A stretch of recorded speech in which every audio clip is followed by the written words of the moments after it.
During my childhood, my family was like a drop of water in a vast river, never remaining in one location for long. We settled in Rhode Island when I was 8, and there we remained until I went to college in Colorado Springs. Most of my memories are rooted in Rhode Island, but there are fragments in the attic of my brain which belong to the various homes we had lived in when I was much younger. Most of these memories are unclear and pointless. Chasing after another boy in the backyard of a house in North Carolina, trying to build a raft to float on the creek behind the apartment we rented in Pennsylvania, and so on. But there is one set of memories which remains as clear as glass, as though they were just made yesterday. I often wonder whether these memories are simply lucid dreams produced by the long sickness I experienced that spring. But in my heart, I know they are real. We were living in a house just outside the bustling metropolis of New Vineyard, Maine, population 643.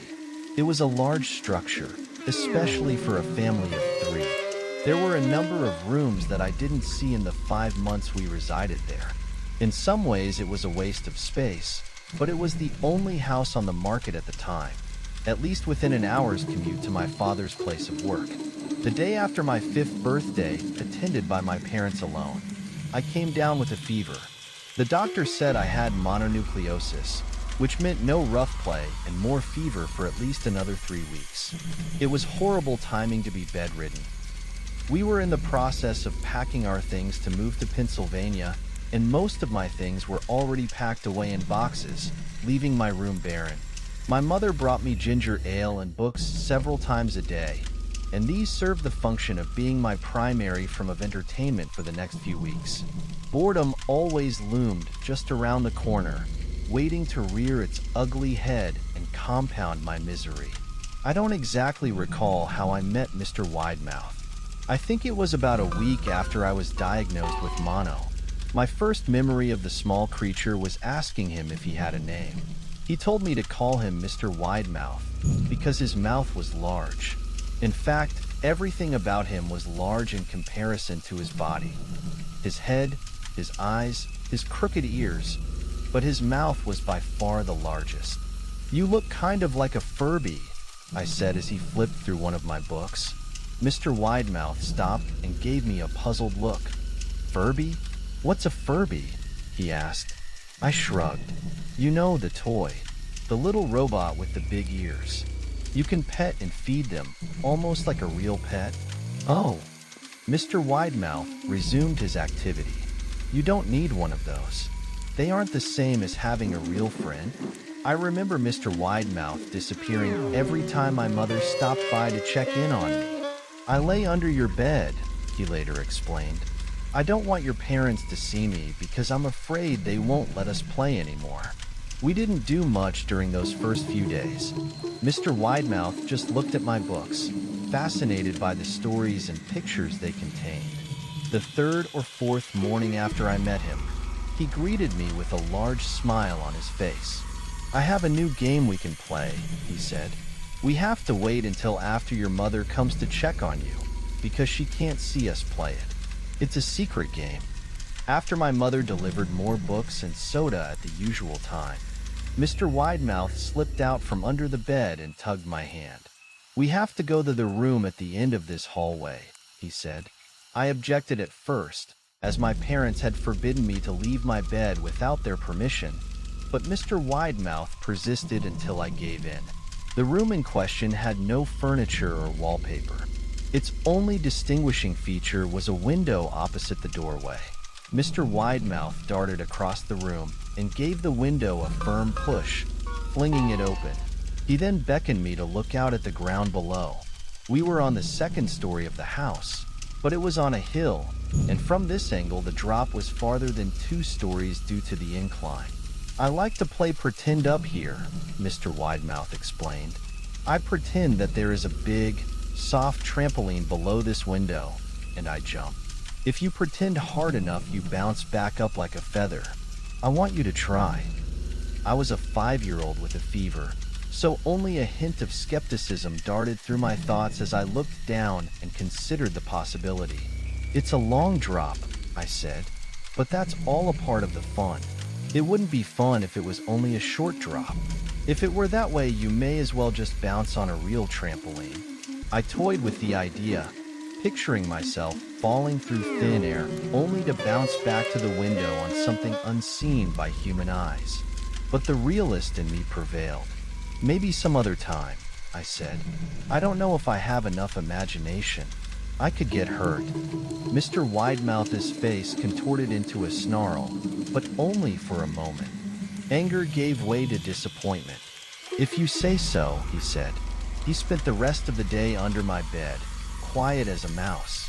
The following morning, Mr. Widemouth arrived holding a small box. I want to teach you how to juggle, he said. Here are some things you can use to practice before I start giving you lessons. I looked in the box. It was full of knives. My parents will kill me, I shouted, horrified that Mr. Widemouth had brought knives into my room. Objects that my parents would never allow me to touch. I'll be spanked and grounded for a year. Mr. Widemouth frowned. It's fun to juggle with these. I want you to try it. I pushed the box away. I can't. I'll get in trouble. Knives aren't safe to just throw in the air. Mr. Widemouth's frown deepened into a scowl. He took the box of knives and slid under my bed, remaining there the rest of the day. I began to wonder how often he was under me. I started having trouble sleeping after that. Mr. Widemouth often woke me up at night, saying he put a real trampoline under the window, a big one that I couldn't see in the dark. I always declined and tried to go back to sleep, but Mr. Widemouth persisted. Sometimes he stayed by my side until early in the morning, encouraging me to jump. He wasn't so fun to play with anymore.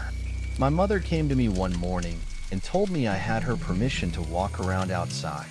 She thought the fresh air would be good for me, especially after being confined to my room for so long.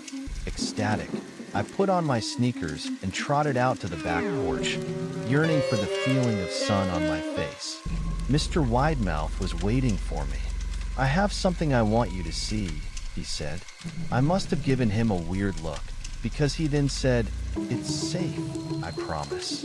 I followed him to the beginning of a deer trail which ran through the woods behind the house. This is an important path, he explained. I've had a lot of friends about your age. When they were ready, I took them down this path to a special place. You aren't ready yet, but one day, I hope to take you there. I returned to the house, wondering what kind of place lay beyond that trail. 2 weeks after I met Mr. Widemouth, the last load of our things had been packed into a moving truck.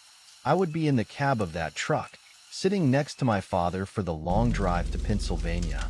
I considered telling Mr. Widemouth that I would be leaving, but even at 5 years old, I was beginning to suspect that perhaps the creature's intentions were not to my benefit, despite what he said otherwise. For this reason, I decided to keep my departure a secret. My father and I were in the truck at 4 a.m. He was hoping to make it to Pennsylvania by lunchtime tomorrow with the help of an endless supply of coffee and a six-pack of energy drinks. He seemed more like a man who was about to run a marathon rather than one who was about to spend 2 days sitting still. Early enough for you? He asked. I nodded and placed my head against the window, hoping for some sleep before the sun came up. I felt my father's hand on my shoulder. This is the last move, son. I promise. I know it's hard for you. As sick as you've been, once Daddy gets promoted, we can settle down, and you can make friends. I opened my eyes as we backed out of the driveway.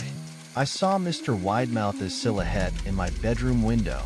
He stood motionless until the truck was about to turn onto the main road. He gave a pitiful little wave goodbye, steak knife in hand. I didn't wave back. Years later, I returned to New Vineyard. The piece of land our house stood upon was empty except for the foundation, as the house burned down a few years after my family left. Out of curiosity, I followed the deer trail that Mr. Widemouth had shown me. Part of me expected him to jump out from behind a tree and scare the living bejesus out of me, but I felt that Mr. Widemouth was gone, somehow tied to the house that no longer existed. The trail ended at the New Vineyard Memorial Cemetery. I noticed that many of the tombstones belonged to children,